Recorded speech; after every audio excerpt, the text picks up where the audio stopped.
Channel पर आप सभी का स्वागत है। डियर स्टूडेंट्स, आज हम कंप्यूटर सिस्टम का पार्ट 2 पढ़ेंगे, जो RSCAT के अंदर असेसमेंट सेटिंग है। पार्ट 2 ये यूनिट है, वो बहुत ज्यादा इंपॉर्टेंट था। इसके बहुत सारे क्वेश्चंस बन रहे हैं, ऑब्जेक्टिव क्वेश्चन।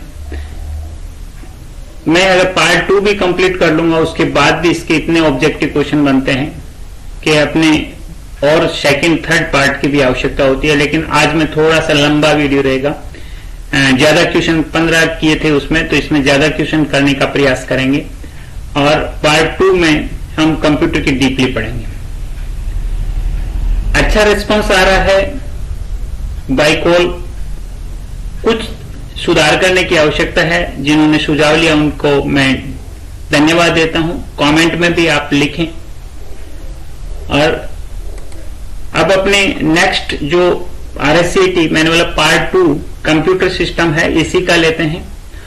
पहला क्वेश्चन लेते हैं।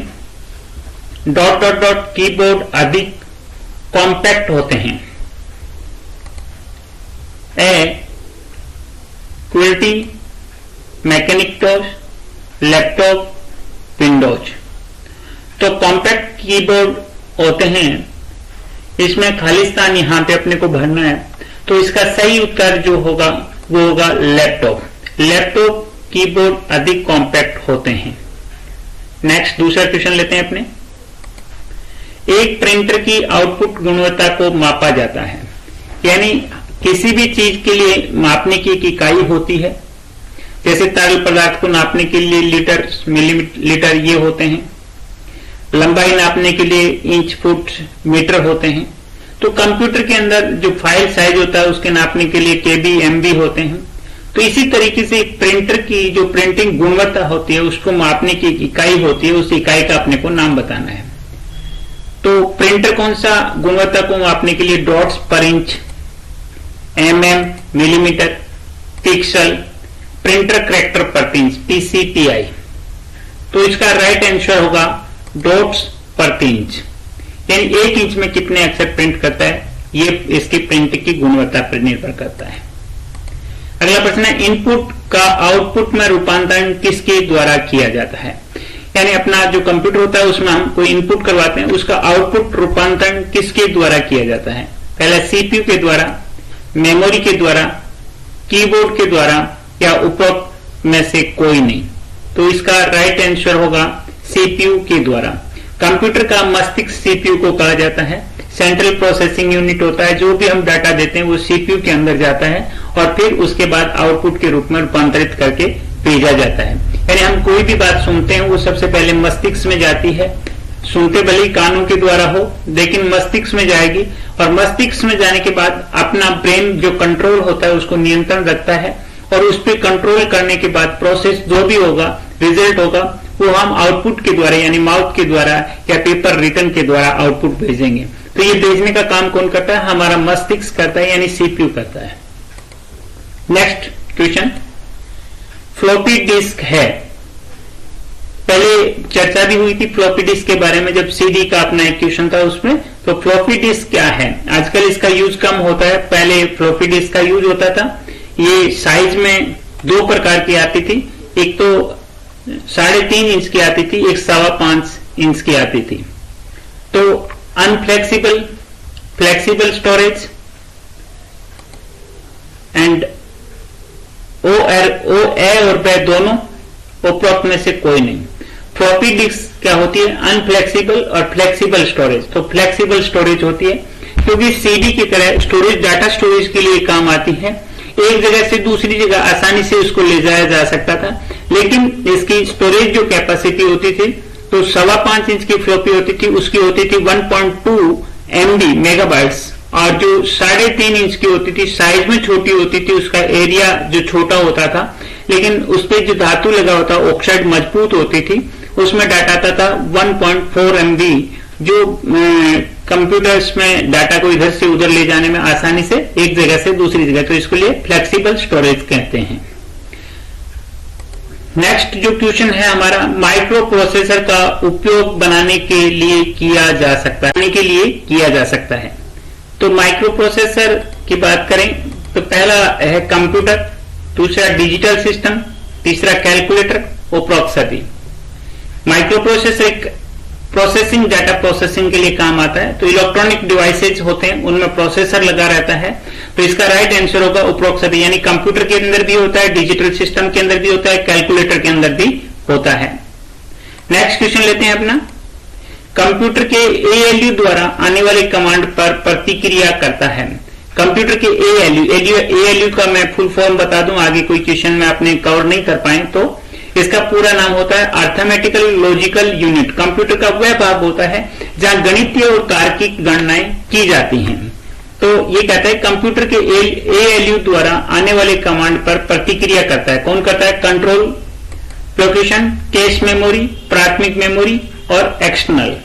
तो इसका सही उत्तर होगा कंट्रोल। अभी थोड़ा पिछला क्वेश्चन था कि जो भी इनपुट देते हैं डाटा, वो सबसे पहले कंप्यूटर के सीपीयू यानी ब्रेन मस्तिष्क में जाता है और उसके बाद जो कंट्रोल यूनिट होता है वो क्या करता है, इसको नियंत्रण करके रखता है, कंट्रोल सेक्शन जो होता है वो, और वो इस पे कमांड करता है। नेक्स्ट क्वेश्चन, सीपीयू कार्य नहीं करता, यानी सीपीयू क्या काम नहीं करता? लॉजिकल ऑपरेशन, डेटा का स्थानांतरण, अंकगणितीय गणना, उपरोक्त सभी।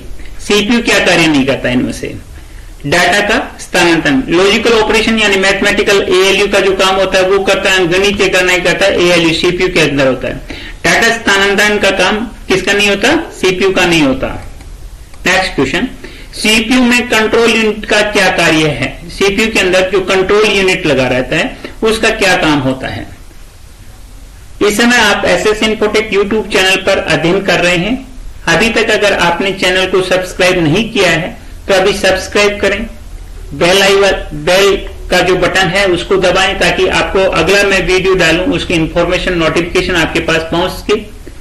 तो नेक्स्ट इसका जो ऑप्शन है वो है प्राथमिक इंस्ट्रक्शन को डिकोडेड करना, डेटा को प्राथमिक स्टोरेज से स्थानांतरण करना, लॉजिकल ऑपरेशन का संचालन करना, प्रोग्राम इंस्ट्रक्शन को स्टोर करना। सीपीयू का इसका सही उत्तर होगा लॉजिकल ऑपरेशन का संचालन करना। सीपीयू कंट्रोल यूनिट क्या कार्य करता है? पहले ये इसका क्वेश्चन आया था एएलयू का, तो वो ही है लॉजिकल ऑपरेशन का संचालन करना, तार्किक गणनाएं। नेक्स्ट भी ना, एक छोटा सा बुद्धिमान, एक छोटा या बुद्धिमान उपकरण इसलिए कहा जाता है क्योंकि इसमें होता है, एक छोटा या बुद्धिमान उपकरण किसी डिवाइस है उसको छोटा या बुद्धिमान उपकरण इसलिए कहा जाता है क्योंकि इसमें क्या होता है? कंप्यूटर होता है, माइक्रो कंप्यूटर होता है, प्रोग्रामर होता है या सेंसर होता है। सही उत्तर होगा सेंसर। एक सेंसर बहुत छोटा होता है लेकिन एक छोटा या बुद्धिमान उपकरण उसको कहा जाता है सेंसर को, क्योंकि उसमें होता है क्या? सेंसर। जिसमें सेंसर होता है वो इंटेलिजेंट होता है, ये मान के चलते हैं। नेक्स्ट, ये किसी भी कंप्यूटर सिस्टम का मस्तिष्क है। ये किसी भी कंप्यूटर सिस्टम का मस्तिष्क है। Printer, input, CPU, IC. Printer output device है, इनपुट डाटा लेने का है, सीपीयू सेंट्रल प्रोसेसिंग यूनिट है, आईसी इंटीग्रेटेड सर्किट है। तो इसका कंप्यूटर मस्तिष्क अपने पहले पढ़ चुके हैं, तो सही उत्तर होगा सीपीयू। नेक्स्ट क्वेश्चन, रैम को कहा जाता है? कंप्यूटर के अंदर मेमोरी होती है दो प्रकार की, प्राइमरी और सेकेंडरी। रैम प्राइमरी मेमोरी का भाग होता है। तो non volatile storage, read write memory, core memory, उपरोक्त सभी। रैम को क्या कहा जाता है? रैम होती है वो क्या होती है? सही उत्तर होगा नॉन वोलेटाइल स्टोरेज। रैम के अंदर लिखे गए डाटा होते हैं वो क्या होते हैं? जब तक लाइट रहती है तब तक इसमें सुरक्षित रहते हैं। नेक्स्ट क्वेश्चन, कंप्यूटर में फीड किए गए डाटा को कहा जाता है? कंप्यूटर में जो डाटा फीड किए होते हैं उनको क्या कहा जाता है? Output, algorithm, input, flow chart. सही उत्तर होगा इनपुट। कंप्यूटर में जो डाटा डालते हैं उसको इनपुट करवाए जाते हैं कंप्यूटर में। हम जैसे भी डाटा के अंदर कुछ भी आ सकता है, टेक्स्ट आ सकता है, आपकी वॉइस आ सकती है, आपकी इमेज होती है वो आ सकती है, यानी आप कंप्यूटर के अंदर अभी जैसे मैं वीडियो रिकॉर्ड कर रहे हैं, अपने ऑडियो रिकॉर्ड कर रहे हैं, कोई डाटा टाइप करके कर रहे हैं या स्कैन करके कर रहे हैं, ठीक है, किसी के माध्यम से, तो वो डाटा होते हैं, कंप्यूटर उन पे क्या करता है, प्रोसेस करता है डाटा। लेते हैं 13वां, कंप्यूटर के इतिहास में व्यवहारिक रूप से पहली बार पंच कार्ड का प्रयोग किसने किया था? यानी कंप्यूटर में व्यवहारिक रूप से पहली बार पंच कार्ड का प्रयोग किसने किया था? पंच कार्ड भी एक डाटा स्टोरेज डिवाइस होता था जिसमें डाटा को स्टोर किया जाता था। चार्ल्स बेबेज ने, हार्वर्ड एकियन ने, हरमन हेलोथिम, उपरोक्त में से किसी ने नहीं। तो सही हरमन ओलेरिथ, जिसने पंच कार्ड का किया था, इसमें छेद से बने होते थे तो उसके माध्यम से डाटा को रीड किया जाता था। नेक्स्ट 14वां क्वेश्चन, निम्नलिखित में से किसकी मेमोरी का आकार सबसे बड़ा होता है? यानी मेमोरी का आकार बताना है। Terabyte, kilobyte, gigabyte, megabytes. यानी ये भी एक मापन इकाई है, ये आपके फाइल के साइज को मापती है और आपको फाइल का साइज बताना है कि सबसे बड़ी इकाई कौन सी होती है। तो टेराबाइट, किलोबाइट, गीगाबाइट, मेगाबाइट, इनमें से सबसे बड़ी इकाई है टेराबाइट और सबसे छोटी इकाई होती है निबल। वैसे तो लेकिन इसमें बात करें बिट बाइट ऐसे आता है, तो निबल सबसे छोटी होती है, बिट बाइट, किलोबाइट, फिर मेगाबाइट, गीगाबाइट, टेराबाइट। टेराबाइट के बाद में हेक्साबाइट आगे भी आती है, लेकिन अभी इनके अंदर सबसे बड़ी इकाई टेराबाइट है। नेक्स्ट 15वां क्वेश्चन लेते हैं, निम्न में से कौन सा इनपुट डिवाइस है? आपको इनपुट डिवाइस के नाम बताने हैं। स्कैनर, माउस, जॉयस्टिक, उपरोक्त सभी। तो इनपुट डिवाइस में उपरोक्त सभी इसका सही आंसर होगा। स्कैनर के माध्यम से इमेज के रूप में डाटा इनपुट करवाते हैं। माउस आपका क्लिकिंग पॉइंटिंग डिवाइस होता है। जॉयस्टिक भी वीडियो गेम खेलने के काम आता है। तो तीनों के तीनों आपके इनपुट डिवाइस हैं, तो इसका सही उत्तर होगा उपरोक्त सभी। नेक्स्ट, कैश मेमोरी किसके बीच में बफर के रूप में कार्य करती है? यानी कंप्यूटर की जो कैश मेमोरी होती है वो किसके बीच में बफर के रूप में कार्य करती है? रैम तथा रोम के बीच में, रैम तथा सीपीयू के बीच में, रोम तथा सीपीयू के बीच में, उपरोक्त सभी। तो ये करती है रैम तथा सीपीयू के बीच में, यानी कैश मेमोरी बफर के रूप में कार्य करती है। नेक्स्ट 17वां क्वेश्चन, लेजर प्रिंटर की गति मापी जाती है। लेजर प्रिंटर की गति मापने की इकाई जो है वो क्या है? सीपीएम कॉपीज पर मिनट, डीपीआई डॉट्स पर इंच, पीपीएम पेज पर मिनट्स एंड एलपीएम लाइन्स पर मिनट। तो इसका सही उत्तर होगा लेजर प्रिंटर फोटोस्टेट मशीन की जैसे होता है, ये ड्राइव इंक के माध्यम से प्रिंट करता है। तो इसकी जो पेज पर मिनट यानी एक पेज के अंदर कितने पेज निकालता है इसके हिसाब से मापी जाती है। नेक्स्ट 18वां क्वेश्चन, लाइट पेन क्या है? लाइट पेन का बताना है। लाइट पेन क्या है? Optical input device, electronic input device, optical output device and electronic output device.